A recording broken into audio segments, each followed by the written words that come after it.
Hey guys, welcome back. It's Ripe again, back with more real estate drama stories. In this video, OP's neighbor had illegal pool parties without his permission on his private property for years. Let's dive right into the video. So the title story was posted by user Robin with AY, and it starts like this. A few years ago, my husband and I purchased a house with a pool. Now we are acquainted with most of our neighbors, but definitely not close friends with any of them. They all seem nice, but well, we just don't have much in common other than where we live. Next door to the right is a family of 6 twin daughters attending the local university, high school age son and a young elementary school age daughter, maybe 1st or 2nd grade, and the parents. So now normally we open the pool in early May and keep it open until the end of October. But this year our weather was off and we had a very cool and very wet month of May, and then June went straight to 100+ degrees temperature. I'm currently on a medication that makes it difficult for me to tolerate being in the sun and heat for an extended amount of time,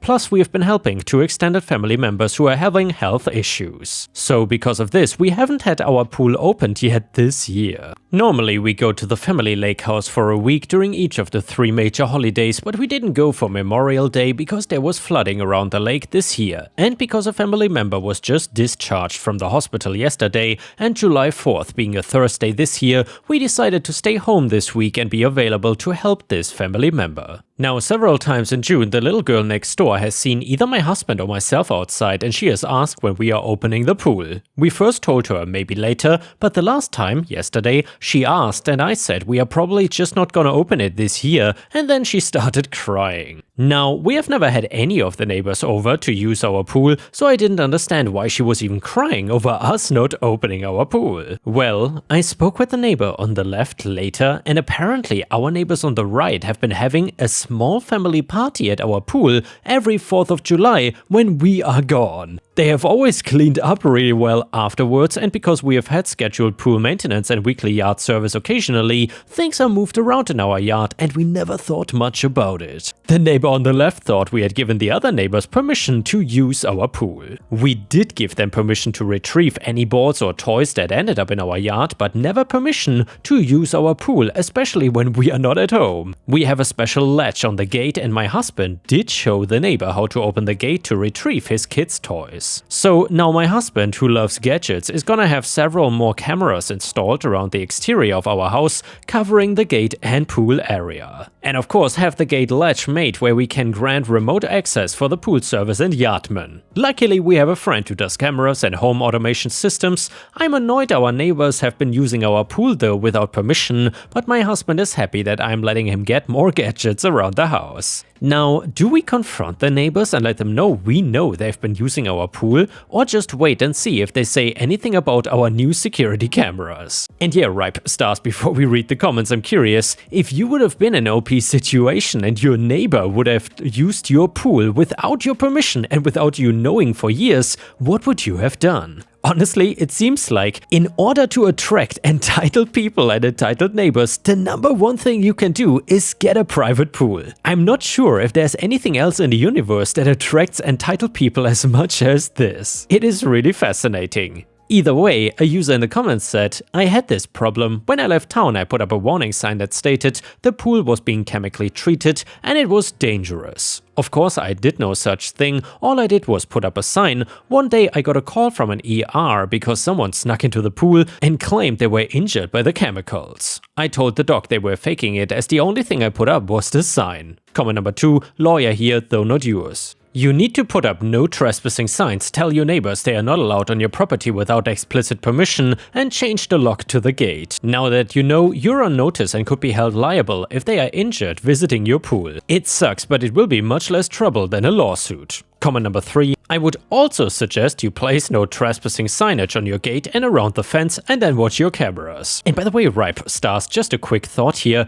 wouldn't it be the easiest to just fortify your fence or something so people cannot just come in or jump over? But I suppose in a residential setting that's not that easy to do, and I suppose an electric fence is out of the question. Either way, this way you can call authorities when you see them enter your property on camera, and maybe even a smile you're on camera sign. And if the neighbor asks if they can come on your property to use your pool because their daughter really looks forward to it, you can hit them back with, Oh no, we don't want to be liable for any injuries that may occur. Tell them they can certainly get their own pool if it is that important for their family. I used to have a pool and the upkeep and chemicals are not cheap. The entitlement of some people. Wow. Update to the story. I didn't expect this to blow up like it has, certainly didn't expect over 1,000 comments. I've tried to read them all and some were very creative and amusing to read. First of all, we don't want to hurt anyone or alienate our neighbors, we just don't want people using our pool without permission and we don't want the liability associated with this activity. A few things I feel I need to clarify. Yes, our backyard is fully fenced in with 2 gates, one in the back is double locked from the inside and the side gate on the side of the garage nearest the neighbors in question has a double latch that you have to reach over the top and find not 1 but 2 releases to open the gate. There's also an auto close that automatically closes the gate and latches it. I personally cannot open the gate from the outside of the fence because I cannot reach over that far to reach the 2 latches. The previous owner put this in and it has worked well for our yard crew and the pool maintenance people. We do have some cameras, a doorbell camera and a camera over our garage area. The garage camera picks up if someone goes towards the gate from the front, but we didn't want to invade our neighbor's privacy by recording their side garage door and gate to their backyard. We even shared the camera angle with them because we didn't want them to be concerned about us recording their children or their coming and going. I guess we were more concerned about their privacy than they were about ours. So anyway, the update. Thursday, July 4th morning, I was loading a few things in my vehicle to take to my cousin who just got out of the hospital. Neighbor/husband who has been gone a lot for work recently saw me and came over and asked if I was getting a late start going to the lake. I let him know that we were staying home because we are helping my cousin who just got out of the hospital. He asked if we were gonna be home all weekend and I said yes, one or both of us be around all weekend. He quickly wished me a happy 4th and went home. I went back in to grab my purse and tell my husband about the conversation with the neighbor before I left, and when I got home our friend Mike was there. Mike does security cameras and home automation systems, gadgets, and my husband loves gadgets. Mike and my husband have a plan for multiple cameras and several gadgets, some of which involve us going ahead and having the pool opened. I agreed to all but one of the new cameras and almost all of the gadgets. I think my husband put some in the plan knowing he would have to give up a few of them. Mike also suggested talking to our homeowner's insurance agent because we might be able to get some discounts with the security upgrades. So then on Friday the 5th, Tom, our insurance guy, comes over and Mike is back and he has a drone to help him find the best camera positions. Really, I think he just wanted to show off his gadget. And by the way, Ripe Stars, I just want to quickly chime in here.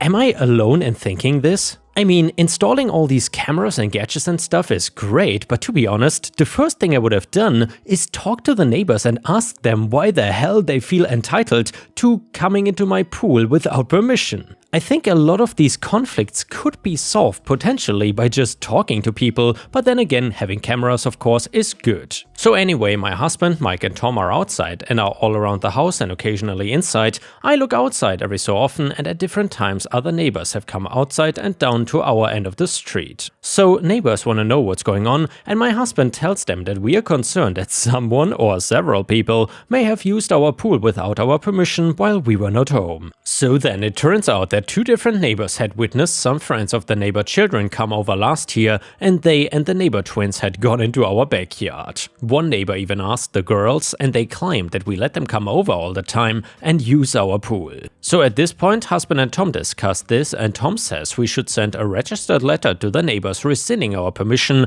from entering our fenced-in backyard. So before Mike and Tom left, the neighbors on the right, pool party neighbors, come home, both husband and wife. My husband asks to talk to them and with Mike and Tom as witnesses, he tells them that for insurance reasons, we are rescinding our permission for them or any member of their family or guests to enter our fenced-in backyard. And we will be sending a registered letter stating this as requested by our insurance. Husband never accused them or their children of using our pool, but said we had reason to believe that in the past our pool had been used without our permission, and he did say that we had reason to believe that their older children might be friends with someone who has been in our pool. Husband also told them that we are changing the gate to have an automated lock and cameras will be installed around the pool area. He also assured them that we avoid the cameras pointed at their windows or backyard. Husband indicated that we are taking these measures to hopefully lower our homeowner's insurance rates. Husband said that they exchanged a few looks between them, but they said they understood and appreciated the heads up. So hopefully this saga is over, but if there are any other updates, I will try and post them. And the next one is another crazy neighbor story, where OP's neighbor dug up his yard and then claimed to the police that OP is a drug lord. And it starts like this. So ever since I moved into my current neighborhood, I never felt fully welcome. It's a mainly Asian area and my family is Hispanic. Nothing major was happening, but I knew that the guy who lived to the left of us did not like me at all. At first he never really said anything, but just gave off that vibe that he didn't want me around, giving me weird looks and ignoring me when I attempted to be friendly when I first moved in. I figured it would wear off, but it kept going like that for months. I would sometimes catch him peeking over the fence at me, only to quickly stop when I made eye contact with him. He didn't seem dangerous or anything, just weird or maybe a little bit crazy, but I came to learn that he in fact was crazy and was spying on me for years, thinking that I was doing illegal things and needed to be stopped. Once school was on break, I took my family on a little vacation a couple hours away. We only went for a few days, and when I got back, I saw that my yard had been destroyed. And not only that, but my neighbor was in my yard with a shovel still making holes. My wife was on the phone in seconds to the police and wanted me to stay in the car. But I was too angry and went out to confront the guy. Dumb decision, since he could have probably knocked me out with that shovel. Me, what are you doing? Neighbor, I know that you planted the drugs in the yard. Me, have you lost your mind? Neighbor, the only way somebody like you can live here is with dirty drug money. And I see the flowers you planted trying to cover things up. Me, the flowers my kids planted in the yard for Mother's Day? Well, whatever, the cops are coming and you can explain to them what the hell you're doing here. Neighbor, good, they can arrest you for being a drug lord, ruining this nice neighborhood by coming here and trying to push drugs on everybody. He kept rambling like this until the police arrived and listened to what we both had to say. With him continuing and flat out lying that he saw me bury drugs in the yard, he was trying to find them and turn them into the police. Honestly, he seemed like he was on drugs or something with what he was doing. Or maybe he was not all there in the head. Either way, I was pressing charges against him for trespassing on my property and destroying my land. He was arrested especially after refusing to leave until he found the drugs that I must have buried in my yard. Things only got crazier after that because he wanted to go to court in order to prove that I was selling drugs. Due to his claims of seeing me bury them, the police ended up getting a search warrant for my property. I don't want to get too mad about it because I know they are just doing their jobs and trying to keep things safe, but let me tell you that it can feel really violating for strangers to come into your house and search through all your stuff. Even my kids' rooms got turned over. All it did was show that my house had no drugs in it at all. Unless you count the Advil in the medicine cabinet above the sink. In court, he was not giving up on the fact that he was convinced I was a drug lord and causing mass pain and problems to the neighborhood. Everything he was claiming, though, was easy for me to disprove. Between the fact that the warrant found nothing and even drug dogs did not smell anything on my property, it was looking bad. Another claim he made was that he watched me on many occasions using these kind of things. I work a government job and that requires routine drug testing. So actually, I had evidence dating back 2 years that showed I was clean, not that any of this mattered because he was the one on trial and needing to defend himself. He had these false notions that if he could just convince people he was right about me, that he'd be let go. At the end of the day, though, he still trespassed and destroyed property. He could have been right and still gotten in trouble for what he did because he had no right to do anything. Even police need probable cause and a warrant to dig up a yard, and he was being told this several times, but it just wasn't registering. Finally, he got asked the million-dollar question. If all evidence points to me not being a drug lord and the fact that he found nothing when he dug up my yard, why is he still so convinced that I must be a horrible criminal mastermind? And that is when everything got revealed. Neighbor, because he is a FN racial slur. Everybody knows that they come into this country to traffic drugs and get us all hooked. After dropping a slur in court, the judge was not happy and warned him against using that kind of language or he would be removed from court. The neighbor seemed to be in his own little world, and once he got started, did not seem to want to stop. Neighbor, he came here to take a good neighborhood and get us all hooked and dependent on his goods. Then people won't be able to afford their homes and more of his kind will move in and make more drugs. I want to protect my neighborhood, but you all want to defend him when he is not even American. Back in the day I would have been a hero. He would not stop talking and there was more than what I just typed out. He had to be dragged by a court officer out of the room and back into custody. Everybody was in kind of shock from what he had said and it was clear that he was just racist. He was found guilty on all charges and going to spend some time in jail. Plus he's gonna need to pay the money in order to restore my land to what it was before he went after it with a shovel. The only reason he's not spending longer in jail is because nobody was home. Otherwise he could have added endangerment or intent to harm on that list of charges. Since he could have easily attacked us with the shovel, believe it or not, that is still not the end of the story though, because he didn't want to comply with the court orders to give me the money and to fix my yard. So despite being in jail, he had his family members come by and tell me that I was not gonna get any money and that I deserved my yard to look like that. I told the courts and once again they ordered the money to be delivered to me, and then the idiot decided to try and pay me using all coins, but that got stopped very quickly. I had to get a check for the damages and it was clear the rest of his racist family was not happy about it. So anyway, he lived alone, so his house went up for sale. Nobody has bought it yet, but I cannot imagine a future neighbor being any worse than he was. Anyway, the next one is titled, I wanna keep my inheritance. I, 25 male, am having a clash of morals and obligations and would like an outside perspective. When I was 13, my parents died and I was raised by my paternal grandparents. It was the easiest choice since they lived in the same area when my parents were alive and visited them frequently. I am my grandparents' only grandchild, as my aunt, 43 female, is child-free, so when they passed on they left me their house. The current total value of the house is around $500,000 and that's lowballing the estimate and it's fully paid off, so I basically have a really good head start in life, although I could never imagine selling it. Recently, I was approached by a man, 38 male, John, claiming to be my grandfather's son and would like a DNA test to verify it. I was shocked and didn't believe him and told him to F off because that would mean that my grandfather cheated on my grandma. He also contacted my aunt and she recognized him as the neighbor's kid who moved away years ago. Apparently my grandparents were friends with his parents, but then one day there was a huge fight and the couple moved away. John stated that his mom had an affair with my grandfather, and when the husband found out, he divorced his mom and they were forced to sell the house. John said that his mom's husband wanted nothing to do with him since he was not sure if he was the father and abandoned him. Years later, John tracked him down, and after a DNA test was confirmed that he was not the father, John's mom confessed that the only other possible candidate was my grandfather. John's mom insisted her ex was the father for years. My aunt lives in another country, so John has been asking me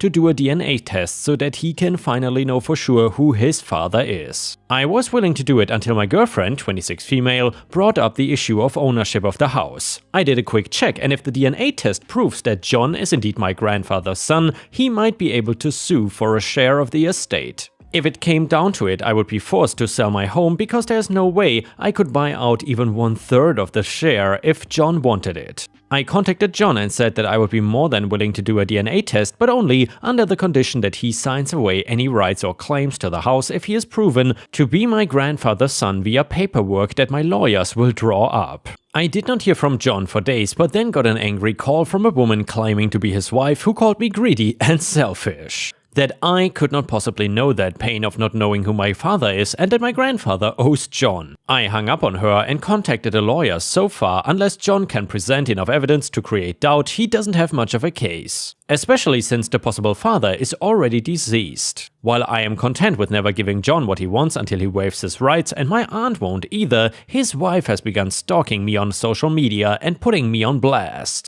Am I the jerk here? ETA, just in case this was not clear and to give more info, my aunt is aware of everything and supports what I'm doing. My grandparents' will was always very clear. Once they both passed away, I get the house and my aunt got their life insurance policy. We split the remainder of their savings and sentimental items were to be given to the designated people. There was no mention of giving anything for a possible secret long-lost child. My grandparents were cremated, so John would not be able to even request that my grandfather be dug up for a test or something, although my aunt and I have not told him that. I did initially block his wife, but she created another account. I'm an American and I live in the USA. Comment number 1, not the a-hole. The wife and John are definitely going to sue for the estate. The fact that he didn't agree to draw up papers to ensure that doesn't happen is suspicious. If he really just wanted to know who his biological father is, he would have agreed. You both would have taken the test and you guys would get the results, and that would have been the end of it. However, it's suspicious that he didn't opt to do that. You were right in getting that lawyer. Clearly not the a-hole. Comment number 2, the next request is for your attorney to send the harassing wife a cease and desist or she will be sued for harassment. Not the a-hole. Do what you have to do to protect your assets. And yeah, Ripe Stars, I'm curious what you think about this story. Do you think that OP is the a-hole or not? And if you would be in this situation, what would you have done? Would you have gotten the DNA test? Let me know in the comments. And yeah guys, if you cannot get enough of my content, please don't forget to check out my podcast by searching for Ripe Stories on all major podcast platforms such as Spotify, Apple or Google Podcasts. Furthermore, you can find bonus content by going to patreon.com/ripeyoutube or by clicking the join button here on YouTube. For a small monthly fee, you will get access to dozens and dozens of exclusive videos you won't find anywhere else. Thank you so much for watching and I hope to see you again tomorrow.